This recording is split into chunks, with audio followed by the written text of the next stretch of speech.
અવધૂત ચિંતન શ્રી ગુરુદેવ દત્ત. દત્ત સંપ્રદાયના મહાન સંત શ્રી કાવડી બુવાનું જીવન ચરિત્ર આપણે શ્રવણ કરી રહ્યા છે. તો કાવડી બુવા ગત પ્રવચનમાં આપણે જોયું કે પિંપળગાંવથી તેઓ માતા પિતાને કાવડમાં બેસાડીને અનેક તીર્થ ક્ષેત્રોના તેમણે દર્શન કર્યા છે અને એમ કરતા કરતા તેઓ ગોકુળ, વૃંદાવન, મથુરાની યાત્રા કરી કુરુક્ષેત્ર અને પછી પ્રયાગમાં ગયા છે અને ત્યાંથી તેઓ કાશી વિશ્વનાથના દર્શન કરવા કાશીમાં આવ્યા છે.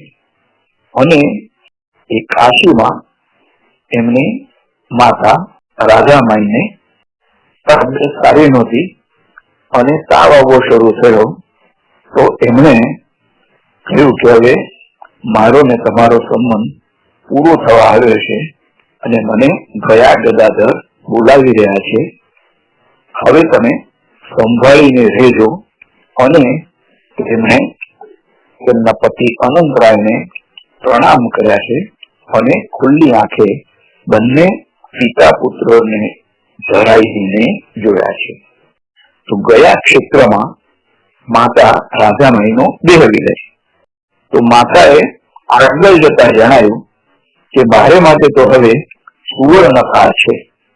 બેટા, તને મેં બહુ કષ્ટ આપ્યું નહીં, મારી તો સદગતિ જ છે. તારા પિતાની તું સંભાળ લેજે. એમની ઉંમર પણ હવે 75 કરતા પણ વધારે હતી. હવે તમે કાશી જઈને નિવાસ કરજો અને વધુ યાત્રાનો મોહ ન લેશો.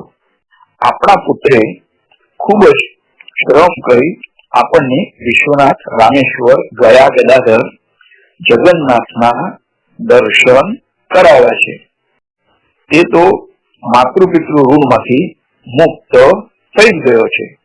ગંગા જળ લાવો એમ મંદ સ્વર રાધા માતાના મુખથી નીકળ્યો છે અને એ ગંગા જળ એમને પ્રાશન કરીને રામ રામ એમ કહીને રાધામાઈએ ફલ્ગુ નદીના કિનારે પ્રાણ છોડ્યા છે. તેઓ રામમય થઈ ગયા અને તેમની અંત્યેષ્ટિ ક્રિયા ત્યાં જ કરવામાં આવી. હવે અનંતરાયને પણ એકાકીપણું લાગવા માંડ્યું છે અને તેમણે આવેલા દુઃખના વાદળોની વિવેકથી દૂર કર્યા છે. વિઠ્ઠલે તેમને સાંત્વન પણ આપ્યું અને તેઓ કાશી ક્ષેત્રે આવી પહોંચ્યા છે. સમગ્ર યાત્રા એમની કાવડ દ્વારા એ સંપન્ન થઈ છે. પણ ગયા ક્ષેત્રમાં માતાનો દેહ વિલય થયો અને તેઓ કાશીમાં આવ્યા છે. માતાની જગ્યાએ એમણે વિઠ્ઠલ રખુમાઈની મૂર્તિ એ પલ્લામાં મૂકી છે. કાશીમાં અનંતરાય નો સંન્યાસ અને નિર્વાણ. તો કાશીમાં આવ્યા પછી થોડા દિવસે અનંતરાય એક દિવસ વિઠ્ઠલ પાસે બોલાવીને કહ્યું કે હે પુત્ર, હવે મારે અમાશ્રમી રહેવું યોગ્ય નથી. હવે મારે ચતુર્થાશ્રમ એટલે કે સંન્યાસ લેવો છે. તું મારો પુત્ર પણ છે અને શિષ્ય પણ છે. હવે મારે કોઈની આજ્ઞા પણ લેવાનો પ્રશ્ન રહેતો નથી. જો પત્ની હોય તો પત્નીની પણ ખરી રીતે સંન્યાસ લેતા પહેલા આજ્ઞા લેવાની હોય છે. મારા ઘડપણ સુધી મારો સંસાર ઈશ કૃપાએ સારો ચાલ્યો અને તારા જેવો માતૃપિતૃ ભક્ત પુત્ર અને શિષ્ય મને મળ્યો છે. તું હવે મારા સંન્યાસ અંગે તું વ્યવસ્થા કર. અત્યાર સુધી તે મારી સેવા કરી છે પુત્રવત. હવે તું શિષ્ય રૂપે પણ મારી સેવા ચાલુ રાખજે. તો અનંતરાયે સંન્યાસ ગ્રહણ કર્યો. પ્રાયશ્ચિત્તાદી વિધિ યથાશાસ્ત્ર પૂર્ણ થઈ છે અને તેમનું નામ અનંતાનંદ સરસ્વતી રાખવામાં આવ્યું છે. તેમનો મુકામ કાશીમાં મણિકર્ણિકા ઘાટ પર હતો. આ મણિકર્ણિકા ઘાટ ઉપર દત્ત ભગવાન પણ રોજ પ્રાતઃ કાળમાં સ્નાન કરવા માટે જતા હોય છે. કાશીમાં અનેક ઘાટ છે અને દરેકનો ઇતિહાસ પણ છે. હરિશ્ચંદ્ર ઘાટ છે, કુમિકુંડ ઘાટ છે, એ રીતથી અનેક ત્યાં ઘાટો છે. વિઠ્ઠલ ઉર્ફે કાવડી બુઆ સૂકી ભિક્ષા માંગી લાવતા અને તેની રસોઈ બનાવી સ્વામીને ભિક્ષા કરાવતા. સાથે સાથે એમનો જે સેવક હતો રામજી, તો એને પણ તેઓ ભિક્ષા કરાવતા અને ઘોડાને માટે જે ઘાસ વગેરે જોઈએ તેઓ પણ ઠેક ઠેકાણે લેતા જ હતા. આ પ્રમાણે એક વર્ષ કાશીમાં વીત્યું છે અને દશાહરા સમાપ્ત થઈને જેઠવદ પાંચમના રોજ અનંતાનંદ સરસ્વતીની આત્મજ્યોતિ પરમ તત્વમાં વિલીન થઈ ગઈ. તો સમાધિ લીધા પૂર્વે ગુરુ શિષ્યનો જે આધ્યાત્મિક સંવાદ થતો હતો તેને ગ્રંથ સ્વરૂપે લખીને પ્રગટ કરવા માટે અનંતાનંદ સરસ્વતીએ વિઠ્ઠલને આજ્ઞા કરી હતી. અને તત્પૂર્વે શ્રી નૃસિંહવાડીમાં શ્રી અક્કલકોટના સ્વામીએ પણ ગ્રંથ સ્વરૂપે કંઈક લખાણ કરવા માટે આજ્ઞા કરી હતી. અનંતાનંદ સરસ્વતી સ્વામીને ત્યાં જ ગંગામાં જળ સમાધિ આપવામાં આવી છે અને તેમની સમારાધના એટલે જે સંન્યાસનું શ્રાદ્ધ હોય છે તો એ સમારાધના મોટા પાયે કરવામાં આવી અને પુષ્કળ અન્ન સંતર્પણ પણ કરવામાં આવ્યું છે. સ્વામીની ભિક્ષા મઠમાં થતી હોવાથી તે મઠ ભિક્ષા તરીકે ઓળખાતી હતી. તો પિંપળગાવથી જે માતા અને પિતાની સાથે લઈને વિઠ્ઠલ બુઆ નીકળ્યા હતા તો તેમાંથી માતાજી એ ગયામાં નિર્વાણ પામ્યા છે અને પિતાશ્રી કાશીમાં નિર્વાણ પામ્યા છે અને કાશીમાં એક વર્ષ વિઠ્ઠલ પણ રહ્યા હતા. હવે પશ્ચિમ ભારતની યાત્રા અને દત્ત ભગવાનનો ગ્રંથ રચના માટે આદેશ. તો પશ્ચિમ ભારતની યાત્રા હવે બાકી હતી અને વિઠ્ઠલ બુઆએ હવે માતા પિતાની જગ્યાએ વિઠ્ઠલ અને રખુમાઈની મૂર્તિ મૂકીને યાત્રા શરૂ કરી છે. હવે તેમની પાસે ફક્ત એક રામજી સેવક જ હતો અને સાથે લીધેલો ઘોડાએ પણ અનંતરાયની સંન્યસ્ત પછી કાશી ક્ષેત્રમાં જ દેહ મૂક્યો છે. તો એ ઘોડાનું પણ અપૂર્વ પુણ્ય બળ કે એનો અંતકાળ પણ કાશીમાં જ થયો અને કાશીમાં જેનો પણ મૃત્યુ થાય છે તો એને ભગવાન સદાશિવ એ મુક્તિ આપે છે. આમ સંતની સેવા કરતા અશ્વને પણ કાશી મરણનો પુણ્યપ્રદ લાભ મળ્યો હતો. કાવડી બુઆનો યાત્રા પ્રવાસ ચાલુ જ હતો અને ધવલપુર મુચકુંદ ગુફાની મુલાકાત લઈ કાવડી બુઆ ગાલવ ક્ષેત્રે આવ્યા છે અને ગાલવ ક્ષેત્ર એ ગાલવ ઋષિનું નિવાસ સ્થાન હતું અને ત્યાંના મુકામ દરમિયાન દત્ત જયંતિનો ઉત્સવ આવ્યો છે અને તે સમયે ગામમાં દત્ત જયંતિનું જન્મ આખ્યાન કરનાર કોઈ કથાકાર ન હતો. કાવડી બુઆ ગામની બહાર નદી કિનારે મહાદેવ મંદિરમાં તેમણે મુકામ કર્યો હતો. એટલે ગ્રામજનો કાવડી બુઆને જન્મ કથાનકનું આખ્યાન એટલે કે કીર્તન કરવા વિનંતી કરવા આવ્યા છે. તો યાત્રા દરમિયાન કાવડી બુઆએ કથા કીર્તન આખ્યાન એ કર્યું ન હતું કારણ કે તેઓ પૂર્ણતઃ માતા પિતાની સેવામાં જ પરોવાયેલા હતા. કાવડી બુઆએ જણાવ્યું કે ઘણા વર્ષો સુધી તેઓએ કીર્તન કથા કર્યું નથી તો હવે કેમ ફાવશે? તો ગ્રામજનોએ અતિ આગ્રહપૂર્વક કહ્યું કે ગામમાં બીજો કોઈ પણ કીર્તનકાર પ્રાપ્ત નથી, તો તમારે આ ધર્મ કાર્ય અવશ્ય હાથમાં લેવું જોઈએ. ના ઈલાજે કાવડી બુઆએ જન્મ આખ્યાન કીર્તન માટે સ્વીકૃતિ આપી છે. દત્ત જન્મનું કીર્તન બધા શ્રોતાઓને ઘણું જ ગમ્યું છે અને મહારાષ્ટ્રની કીર્તન પરંપરા જે નારદીય કીર્તન પરંપરા ગણાય છે, તો એમાં એક પૂર્વ રંગ હોય છે અને એક ઉત્તર રંગ હોય છે.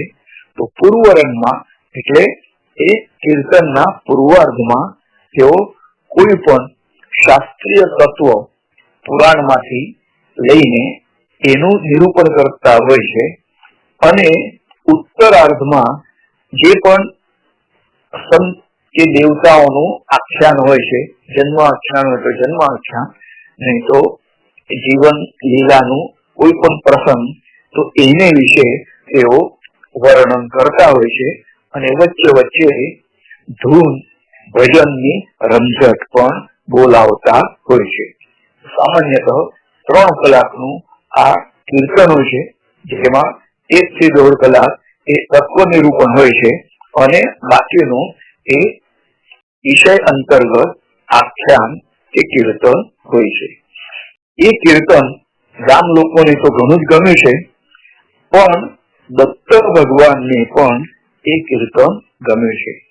તો જે પુરાણોમાં કથાઓ આવતી હોય છે, તો એ કથાઓમાં પણ ગૂઢાર્થ રહેલો હોય છે અને એ ગૂઢાર્થને પ્રગટ કરવો એ જે તે સાધક હોય, કીર્તનકાર હોય, પ્રવચનકાર હોય, તો એની જે જ્ઞાનની સ્થિતિ હોય છે, તે જ્ઞાનની સ્થિતિ અનુસાર એને તેઓ રજૂ કરતા હોય છે. દત્ત ભગવાને સ્વપ્નમાં બ્રાહ્મણ સ્વરૂપે દર્શન આપ્યા અને તેમણે જણાવ્યું કે હવે તારે ગ્રંથ રચના કરવી જોઈએ, હું તને સર્વ રૂપે સહાય કરીશ.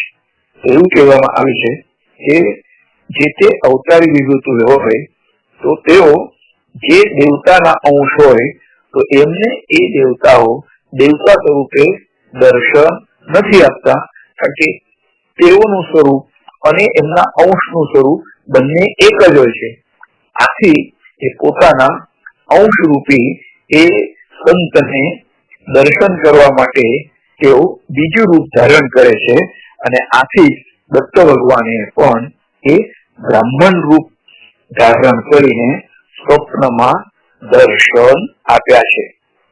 દત્ત ભગવાન કહે છે કે જન્મ પ્રસંગ મેં તારા મુખે વધાવ્યું છે અને તેનો વિસ્તાર પૂર્વક જ્ઞાન ભક્તિયુક્ત રસાળ ગ્રંથ તું લખ. કાવડી બુઆને આશ્ચર્ય થયું. તેઓ તો આત્મચિંતનમાં અને ધ્યાન સાધનામાં મગ્ન રહેતા હતા, પરંતુ પરમેશ્વર પણ તેમના જેવા જ્ઞાનોત્તર ભક્તિ ધરાવતા ભક્ત દ્વારા જ્ઞાન દાન કરે તે ઈષ્ટ સમજતા હતા. તો યોગ સાધકો એ જે નિર્ગુણ પરમાત્મા છે અને એ નિર્ગુણ અને નિરાકારની ઉપાસના કરતા હોય છે અને આત્મા છે, જીવ છે, શરીર છે, પંચ પ્રાણ છે, પંચ જ્ઞાનેન્દ્રિય છે, પંચ કર્મેન્દ્રિય છે અને એ બધાની અંદર રહેલો જે સચ્ચિદાનંદ આત્મા અને એ પરમેશ્વરથી કેવી રીતે છૂટો પડ્યો અને પરમેશ્વરમાં એ ફરી પાછો ક્યારે ભળશે, તો એ માયાના અને પ્રકૃતિના બંધનોમાંથી મુક્ત થશે. એના માટેની એમની રોજની સાધના હોય છે અને રોજનું ચિંતન પણ હોય છે.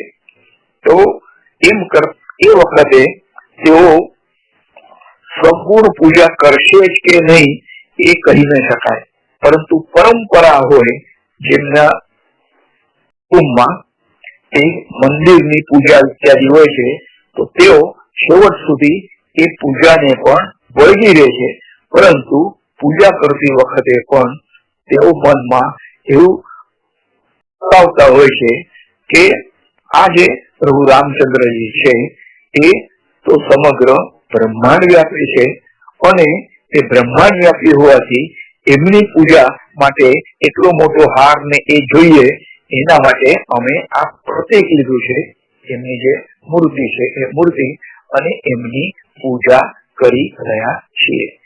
તો આ રીતથી સગુણ અને નિર્ગુણ એ બંનેનું સમાયોજન કરીને તેઓ પોતાની ઉપાસના પદ્ધતિ કરતા હોય છે, અને પ્રાણાયામ દ્વારા નાડી શુદ્ધિ કરીને જે 72,000 નાડીઓ છે, તો એ જેમ જેમ શુદ્ધ થાય તો એમ એમ મનુષ્યની જે નિમ્નતા હોય છે, નિમ્ન કોટીની, તો એ બધા દોષો એના દૂર થઈને છેવટે એ ઈશ્વર સમકક્ષ પણ બની જતો હોય છે.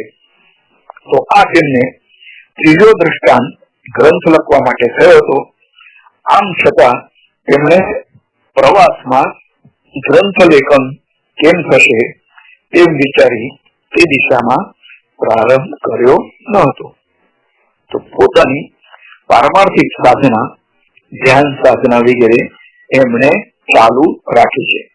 તો પ્રવાસ દરમિયાન ફરી બ્રાહ્મણ વેશે દત્ત ભગવાન કાવડી બુવાને મળ્યા અને ગ્રંથ રચનાની યાદ અપાવી છે.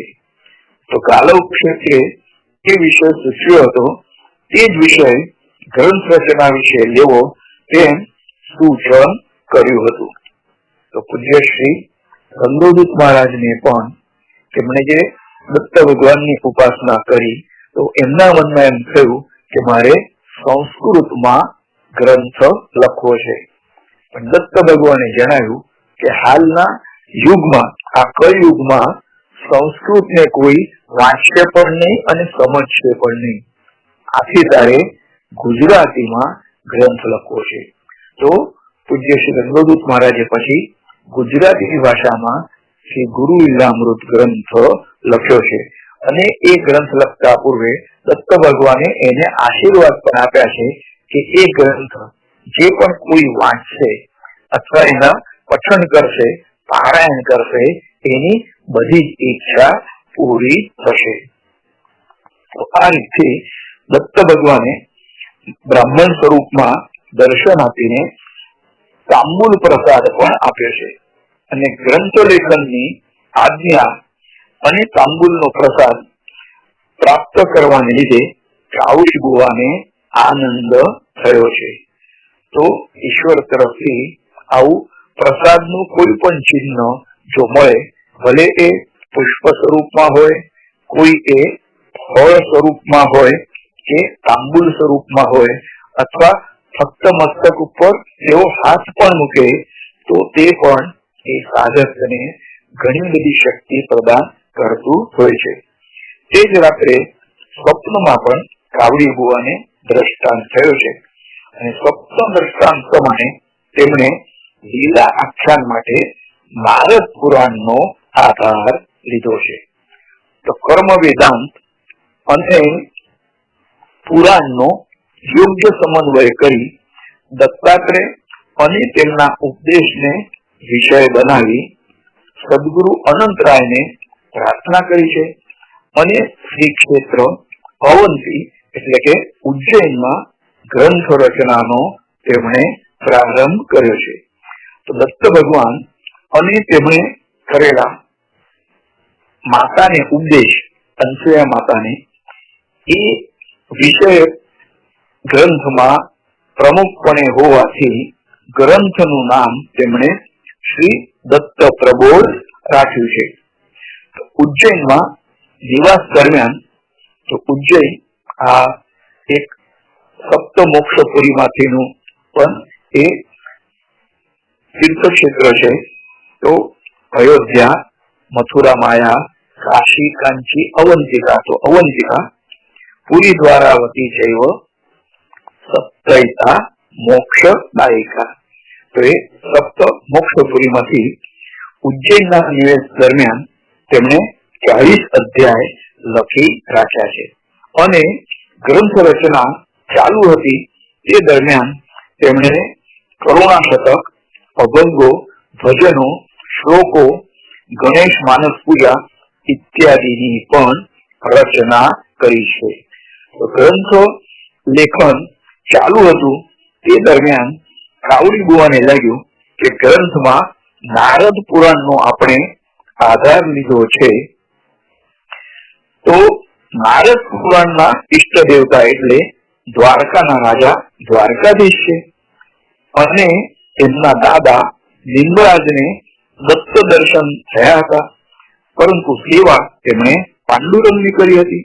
માટે બાકી રહેલો ગ્રંથ દ્વારકામાં પૂરો કરીએ તો દત્ત સંપ્રદાય અને વિઠ્ઠલ સંપ્રદાય પ્રકારનું વિચાર કરી તેઓએ યાત્રા દ્વારકા તરફ વાળી છે. અજમેર, પુષ્કર, જુનાગઢ ગિરનારની દત્ત પાદુકાના પ્રત્યક્ષ દર્શન કર્યા છે અને ત્યાંથી સોમનાથ ગયા અને ત્યાં દર્શન કરી દ્વારકા મુકામે આવ્યા છે. તો કાવડી બુવાએ દ્વારકાધીશના દર્શન કર્યા તો તેમને ત્યાં ભાવ સમાધિ લાગી ગઈ છે. ગ્રંથ લેખન માટે તેઓ મંદિરમાં બેઠા, પરંતુ ગ્રંથ લખવા તેમને કોઈ પણ સ્ફૂર્ણા થતી ન હતી. આથી આગળ કશું ન લખાયું. રાત્રે સ્વપ્નમાં દ્વારકાધીશે તેમને દર્શન આપ્યા અને કહ્યું કે મારું બીજું સ્વરૂપ ડાકોરમાં છે, ત્યાં તું જા.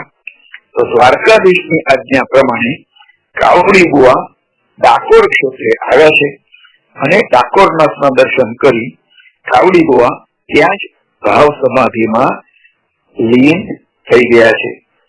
ઘણો સમય વીતી ગયો છે અને તેઓ બહિર્મુખ થયા અને સાવધ થયા પછી ડાકોરનાથે તેમને આજ્ઞા કરી કે તું તારો ગ્રંથ હવે વડોદરામાં જ પૂર્ણ કર અને વડોદરાને જ તું નિવાસ સ્થાન બનાવ. તો વડોદરામાં જ હું તારી વિઠ્ઠલ મૂર્તિમાં પ્રવેશ કરીને લોકોને આશીર્વાદ પણ આપીશ.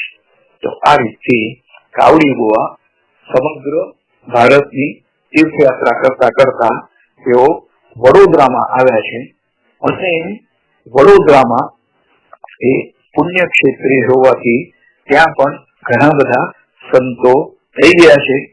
એમાં કુબેર યોગી તરીકે પણ એક સંત થઈ ગયા, મગર સ્વામી તરીકે પણ એક સંત થઈ ગયા અને બ્રહ્મચારી મહારાજ રૂપે લંગડે સ્વામી તરીકે પણ મોટા સંત થઈ ગયા અને એમના જે ગુરુ હતા મૌની સ્વામી, તો તેઓ પણ શિનોર અને વચ્ચે વચ્ચે વડોદરામાં રહેતા હતા.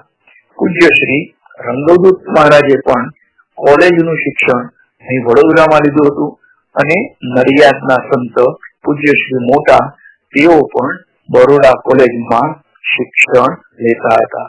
તો આમ વડોદરામાં ઘણા બધા સંતોએ પોતાનું નિવાસ સ્થાન બનાવ્યું છે અને એ સર્વની પદરજથી વડોદરા એ પુણ્ય નગરી બની ગઈ છે.